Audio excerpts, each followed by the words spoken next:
சொந்த தேசத்திலேயே அகதிகளாக அலையும் 50 லட்சம் மக்கள். பிப்ரவரி 1, 2021 அன்று அதிகாலை 5 மணி டாக்டர் சலாய் மவுண்டெய்ன்சான் தன் ஜன்னல் வழியாக வெளியே பார்த்தபோது அவர் கண்ட காட்சி நெஞ்சை உலுக்கியது. ஆயுதம் ஏந்திய இராணுவ வீரர்கள் வீதிகளில் பரவியிருந்தனர். அமைதியாக இருந்த நகரம் ஒரு கணத்தில் பயத்தின் நிழலால் மூடப்பட்டது.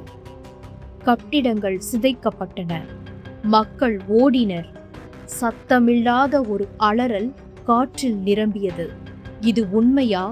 இது ஒரு கனவாக இருக்கக்கூடாதா என்று அவரது மனம் துடித்தது. மரண பள்ளத்தாக்கு என்று அழைத்த அந்த இடத்திலிருந்து நூலிழையில் உயிர் தப்பிய அவர் தன் கண்முன்னே தனது தேசத்தின் அடையாளங்கள் ஒவ்வொன்றாக அழிந்ததை அவர் காண வேண்டியிருந்தது. ஆம், தென்கிழக்கு ஆசியாவின் அழகிய நிலப்பரப்பான மியான்மர் இன்று இரத்தத்தாலும் கண்ணீராலும் கரை படிந்து கிடக்கிறது.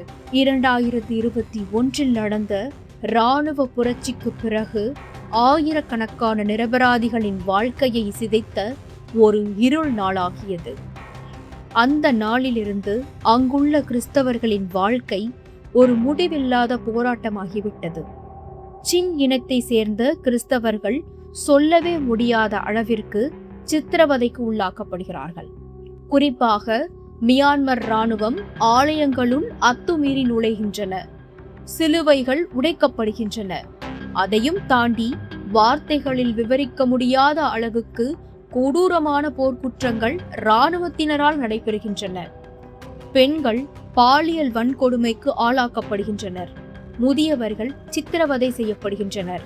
கண்முன்னே இத்தகைய கொடூரங்களை காணும் குழந்தைகள் பயத்தில் உறைந்து போவதோடு மட்டுமல்லாமல் அவர்களின் எதிர்கால கனவுகளும் அந்த மண்ணிலேயே புதைந்து போகின்றன.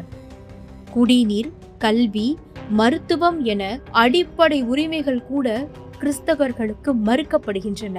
பதிவு செய்யப்படாத காரணத்தால் பல ஆலயங்கள் இடிக்கப்படும் போது அவை இருந்ததற்கான தடயமே இல்லாமல் போகிறது.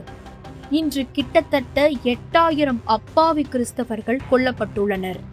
22,000க்கும் மேற்பட்டோர் சிறையில் அடைக்கப்பட்டுள்ளனர். சுமார் 50 லட்சம் மக்கள் வீடுகளை இழந்து அகதிகளாக அலையும் நிலையில் உயிர் பிழைக்கவே பிறர் உதவியை எதிர்நோக்கி காத்திருக்கிறார்கள். பௌத்தம் மட்டுமே தேசத்தின் அடையாளம் என்ற அரசாங்கத்தின் பாரபட்ச மனநிலை கிறிஸ்துவ சிறுபான்மையினரை சமூகத்திலிருந்து அந்நியப்படுத்துகிறது. ஓப்பன் டோர்ஸ் அமைப்பின் கணக்குப்படி உலகிலேயே கிறிஸ்தவர்கள் அதிகம் துன்புறுத்தப்படும் நாடுகளில் மியான்மர் 14வது இடத்தில் உள்ள நிலை நம்முடைய ஜபத்தின் அவசியத்தை உணர வைக்கிறது. 2 தீமோத்தேயு 3:12 அன்றியும் கிறிஸ்து இயேசுவுக்குள் தேவ பக்தியாய் நடக்க மனதாயிருக்கிற யாவரும் துன்பப்படுவார்கள் என்ற வேத வசனத்திற்கேற்ப மியான்மர் கிறிஸ்தவர்கள் தங்களுடைய விசுவாசத்திற்காக தங்களுடைய வாழ்வையே விலையாக கொடுக்கின்றனர்.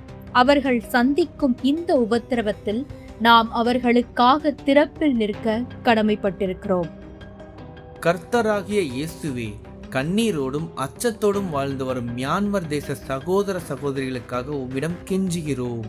ஒடுக்கப்படும் உம்முடைய பிள்ளைகளுக்கு நீர் அடைக்கலமாகவும் அவர்களுக்கு தேவையான பாதுகாப்பு கிடைக்கவும் செய்யும். ஆமேன். இந்த இருள் நிறைந்த உலகில் ஜெபம் ஒன்றே ரே ஆஃப் ஹோப் என்று நாங்கள் நம்புகிறோம். ஆமேன்.